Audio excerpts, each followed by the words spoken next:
దానిలో మొదటిగా మనం మత్తయి సువార్త 23వ అధ్యాయానికి వెళదాం. 23వ అధ్యాయం చదువుతుంటే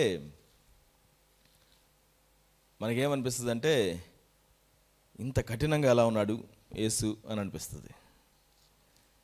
23వ అధ్యాయంలో మనం కొన్ని మాటలు మనం చదువుదాం.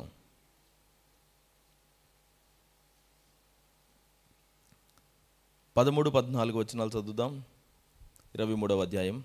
అయ్యో వేషధారులైన శాస్త్రులారా, పరిసయ్యులారా, మీరు మనుషుల ఎదుట పరలోక రాజ్యమును మూయుదురు, మీరందులో ప్రవేశింపరు, ప్రవేశించు వారిని ప్రవేశింపనీయరు.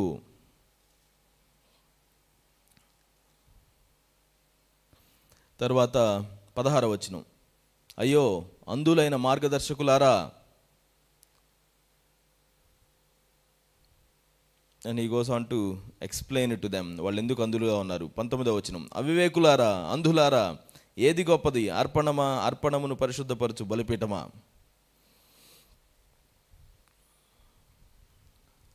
24వ వచనం. అంధులైన మార్గదర్శకులారా, దోమ లేకుండునట్లు వడియగట్టి ఒంటెను మృంగువారు మీరే.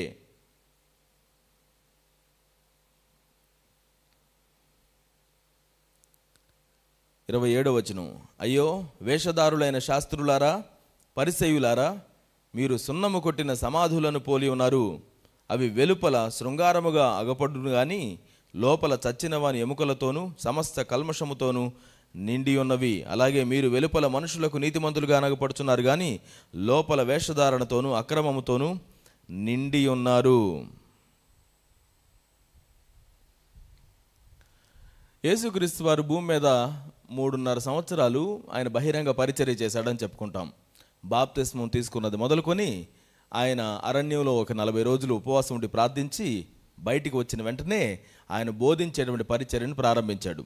అప్పటి నుంచి ఆయన వెనకీడితే ఎక్కడికి వెళితే అక్కడికి వెళ్ళి ఆయన ఏం చెప్తున్నాడో జాగ్రత్తగా వింటూ దానిలో తప్పులేమైనా కనపడతాయేమో అని వెతికేటువంటి ఒక గుంపు ఒకటి ఉంది. ఆయన ఎక్కడికి వెళ్తే అక్కడ జనంతో పాటు వీళ్ళు కూడా వెళ్ళేవాళ్ళు. అదొక సీక్రెట్ మిషన్ అనమాట. ఆయన మీద స్పైస్గా తయారయ్యారు, వేగుల వాళ్ళలాగా. ఆ జనసమూహంలో పాటుగా ఆయనతో పాటుగా వెళ్ళేవాళ్ళు బోధకులు, నిలువు టంగీలు వేసుకొని పైనుంచి కింద దాకా సమాజంలో చాలా రెస్పెక్ట్ కలిగినటువంటి వాళ్ళు, బోధించేటువంటి వాళ్ళు, వాక్యాన్ని ధర్మశాస్త్రాన్ని బోధించేవాళ్ళు. అటువంటి వాళ్ళు యేసుక్రీస్తు వారితో పాటుగా వెళ్ళేవాళ్ళు. ఆయన ఎక్కడికైనా వెళ్ళి ఎవరింటి దగ్గరికి వెళితే భోజనం చేయడానికి వెళితే ఆయనతో పాటుగా వీళ్ళు కూడా వెళ్ళేవాళ్ళు. సాధారణంగా యేసుక్రీస్తుతో పాటు ఆయన శిష్యులు వెళితే అదొక అందం, యేసుతో పాటుగా శిష్యులు వెళ్ళారు అని చెప్పుకోవడానికి. బట్ యేసుతో పాటుగా ఆయన శిష్యులతో పాటుగా ఇలా పరిసయ్యులు శాస్త్రులు కూడా బయలుదేరారు. ఆయన ఎక్కడికి వెళ్ళినా ఆయన ఏం చెప్తున్నాడు, ఏం చేస్తున్నాడు అని చూడడానికి వాళ్ళని కొంతమంది పంపించారు, వాళ్ళ అధికారులు. మొత్తానికి వెళ్ళి ఆయనతో పాటు తిరుగుతూ ఉన్నారు. ఆయన వాళ్ళని కలుసుకున్నప్పుడు, వాళ్ళతో మాట్లాడాల్సి వచ్చినప్పుడు యేసుక్రీస్తు వారు ఏం చేశారు? వాళ్ళ ఇంటెన్షన్స్ ఆర్ నాట్ రైట్. యేసుక్రీస్తుతో పాటుగా ఆయన తప్పు పడడానికి వాళ్ళు వచ్చారు. ఎప్పుడున్నా కూడా లోపల కొనుక్కుంటూ ఉండేవాళ్ళు. ఒకసారి యేసుక్రీస్తు వారు ఒక ఆయన్ని స్వస్థపరిచాడు. ఆయన స్వస్థపరిచేటప్పటికీ పైన ఉన్నటువంటి రూఫ్ని ఓపెన్ చేసి పక్షవాయువు కలిగినటువంటి ఒక వ్యక్తిని ఒక 4 తీసుకొని వచ్చారు. ఆయన మంచం మీద తీసుకొని వచ్చి పరుపు మీద ఆ పైనుంచి కింద దించారు. ఎందుకంటే రూమ్ మొత్తం నిండిపోయింది ప్రజలతోటి. ఆ లోపలికి ఇటు నుంచి రావడానికి వీలు లేక పైనుంచి దించితే ఆయన అన్నాడు, నీ పాపములు క్షమించబడి ఉన్నాయని. వెంటనే వీళ్ళు లోపల కొనుక్కుంటుంటారు. పాపాలు క్షమించబడ్డాయంటాడేంటి ఈయన? దేవుడు ఒక్కడే కదా పాపాలు క్షమించగలిగింది. ఇలా వాళ్ళ హృదయాల్లో ఆలోచన చేస్తుంటే ఆయన వెంటనే వాళ్ళతో మాట్లాడడం ప్రారంభిస్తాడు. ఏమని మాట్లాడతాడు?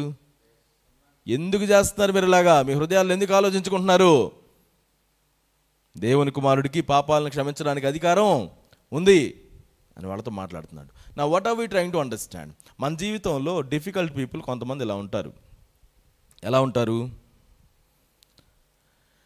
సెల్ఫ్ రైచియస్గా ఉంటారు. అంటే మాకు మేము గొప్ప, నాకు అన్నీ తెలుసు, మేము చాలా నీతిమంతులంగా ఉన్నాం, పరిశుద్ధులంగా ఉన్నాం, మా బ్యాక్గ్రౌండ్ చాలా మంచిది, మేము ఎలాంటి పెంపకంలో పెరిగాం తెలుసా, మేము చాలా మంచిగా పెరిగాం. ఇటువంటి మైండ్ సెట్ కలిగి మనతో డీల్ చేస్తూ ఉండొచ్చు. అటువంటి వ్యక్తులతోటి మనం ఏం చేయాలి? యేసుక్రీస్తు వారు ఏం చేశారు? అమ్మో పోతే పోనీలే, వీళ్ళతో మనకెందుకు, మనం చెప్పుకున్నాం కదా, వినాల్సిన వాళ్ళు వింటున్నారు కదా, వీళ్ళతో మనకెందుకులే, వాళ్ళ పాపాన వాళ్ళే పోతారు అని చేశారా? యేసుక్రీస్తు వారు ఏం చేశారు? ఆయన వారిని కన్ఫ్రంట్ చేశాడు. ఏం చేశాడు? కన్ఫ్రంట్ చేశాడు. అంటే ఏంటి? మాట్లాడాడు, వాళ్ళని నిలదీశాడు.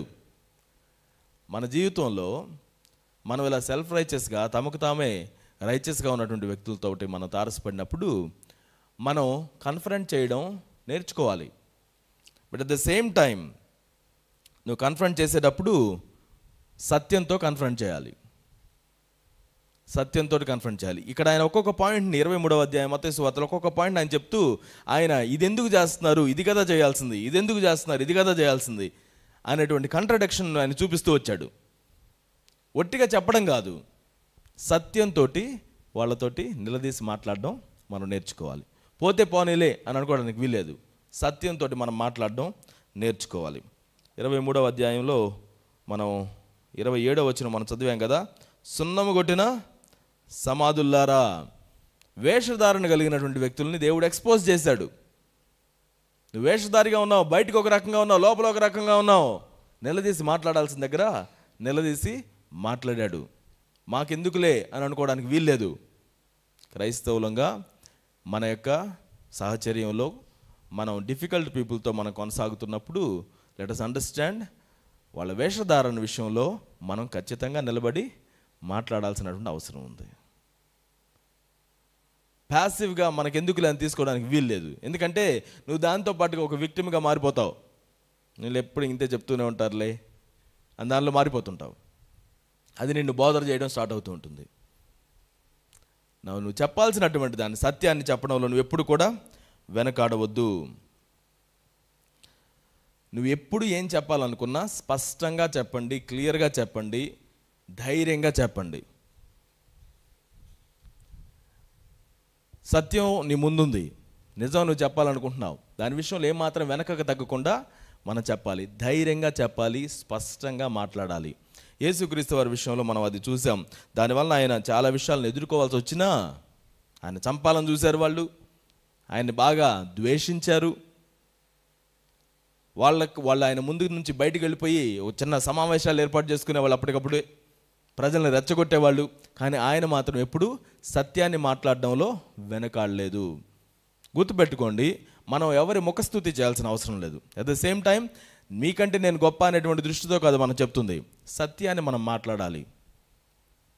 ఒక సిచ్యువేషన్లో సత్యం కోసం మనం నిలబడి ఇది రాంగ్ అని చెప్పడంలో ఏమాత్రం వెనకాడొద్దు.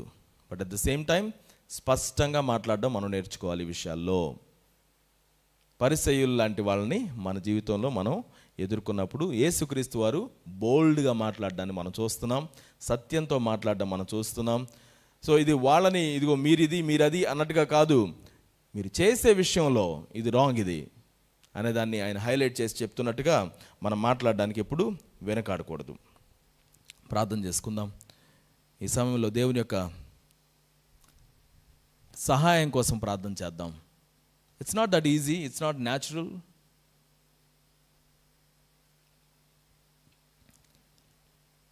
ఈ రోజుల్లో ఎవరి పనులు వాళ్ళు చూసుకుంటూ ఉండేటువంటి సమయంలో నాకెందుకులే అనుకునేటువంటి పరిస్థితి ఏర్పడుతుంటే, now let us ask God to help us. దేవాన్ని నిలబడాల్సినటువంటి వాటిలో నిలబడడానికి సహాయం చేయండి. బోల్డ్గా జీవించడానికి నాకు నేర్పించండి.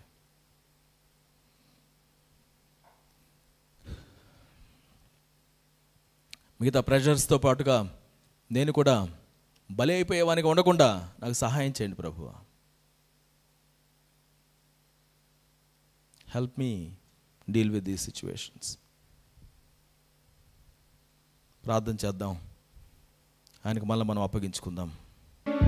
దేవా, ఈ రోజున ప్రభువా నీ యొక్క సన్నిధిలోనికి భారభరితమైన హృదయాలతో వస్తున్నాం. ఇదిగో మా యొక్క జీవితాల్లో మేము ఎదుర్కొనేటువంటి కఠినమైనటువంటి ప్రజల మధ్యలో మా యొక్క క్రైస్తవ జీవితంలో ఏ విధంగా కొనసాగాలనేటువంటి విషయాన్ని నీ యొక్క వాక్యం నుంచి మేము నేర్చుకుంటున్నాం. Even when it gets heard, ఇదిగో చాలా కష్టతరంగా అనిపించినటువంటి సమయాల్లో కూడా మేము నిలబడి సత్యాన్ని మాట్లాడేవారిగా ఉండడానికి మా కృప చూపించండి ప్రభువా. ఇదిగో నాయనా, మేము అన్ని సమయాల్లో ద్రోహంతో వచ్చేటువంటి వారిని కూడా ప్రేమించడం మాకు నేర్పించండి ప్రభువా. మీరు మమ్మల్ని ప్రేమించినట్లుగా, మీరు మమ్మల్ని కరుణించినట్లుగా కనికరపడేటువంటి వారి మా హృదయాన్ని మాకు సహాయం చేయండి నాయన. కనికరపడే హృదయాన్ని ఇవ్వండి. ఇదిగో అనేకమైన డిమాండ్స్ చేత మేము ఉన్నప్పుడు మా యొక్క ఫ్రెండ్స్ నుంచి వచ్చేటువంటి డిమాండ్స్, సొసైటీ నుంచి వచ్చేటువంటి డిమాండ్స్, పేరెంట్స్ నుంచి వచ్చే డిమాండ్స్, ఫ్యామిలీ నుంచి మేము ఎదుర్కొన్నటువంటి డిమాండ్స్, వాటన్నిటి మధ్యలో నీ సన్నిధిలోనికి రాకుండా మేము దూరం అవ్వకుండా help us to come to your presence. Help us to say to the things, no చెప్పాల్సినటువంటి వాటికి నో చెప్పడం మాకు నేర్పించండి నాయన. మమ్మల్ని బలపరచండి ప్రభు ఆ విషయాల్లో. ఇదిగో నా ప్రభువా, మా యొక్క జీవితాల్లో డౌటర్స్ని మేము ఫేస్ చేస్తూ ఉన్నప్పుడు మేము కూడా ఇదిగో ఓర్పు కలిగి నేర్పించేవారిగా ఉండడానికి కృప చూపించండి నాయన. యాక్సెప్ట్ చేయడానికి సహాయం చేయండి. బాగా పెయిన్ఫుల్ సిచ్యువేషన్స్లో కూడా క్షమించడం మాకు నేర్పించండి ప్రభువా. మేము నడవలసిన మార్గాన్ని మీ యొక్క వాక్యం బోధిస్తుండగా ప్రభువా, వాటన్నిటిలో మేము నడవడానికి మాకు కృప చూపించండి. అటువంటి మెచ్యూరిటీలోనికి మమ్మల్ని అందరినీ కూడా నడిపించవలసిందిగా ప్రార్థిస్తున్నాం. పరిపక్వతను మాకు అనుగ్రహించండి. దినదినము ప్రభువా ప్రవర్ధమానంగా నీ యొక్క సన్నిధిలో ఎదిగే వారిగా ఉండడానికి మాకు కృప చూపించండి. నిన్ను పోలి జీవించేటువంటి వారిగా మాకు సహాయం చేయండి నాయన. ఈరోజు యొక్క వాక్యం వినుచున్నటువంటి వారి యొక్క జీవితాల్లో వారు ఫేస్ చేస్తున్నటువంటి డిఫికల్ట్ సిచ్యువేషన్స్, డిఫికల్ట్ పీపుల్ ఎవరైతే ఉన్నారో, ఇదిగో వారి విషయంలో సరి అయినటువంటి నిర్ణయాలు తీసుకోవడానికి మా అందరికీ కృప చూపించండి ప్రభువా. ప్రేమతోటి, కరుణతోటి, సహనంతో, ఓర్పుతోటి,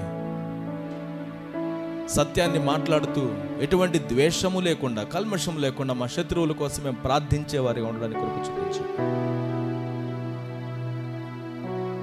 అయ్యా. మీరు మాకు చూపించిన మాదిరి చొప్పున జీవించడం మా అందరికీ కూడా నేర్పించవలసిందిగా ప్రార్థిస్తాం. అటు కృపను మా అందరికీ కూడా అనుగ్రహించవలసిందిగా అడుగుచు యేసు అతి శ్రేష్టమైన నామములో ప్రార్థించి అడిగి వేడుకొని పొంది ఉన్నాము తండ్రి. ఆమేన్.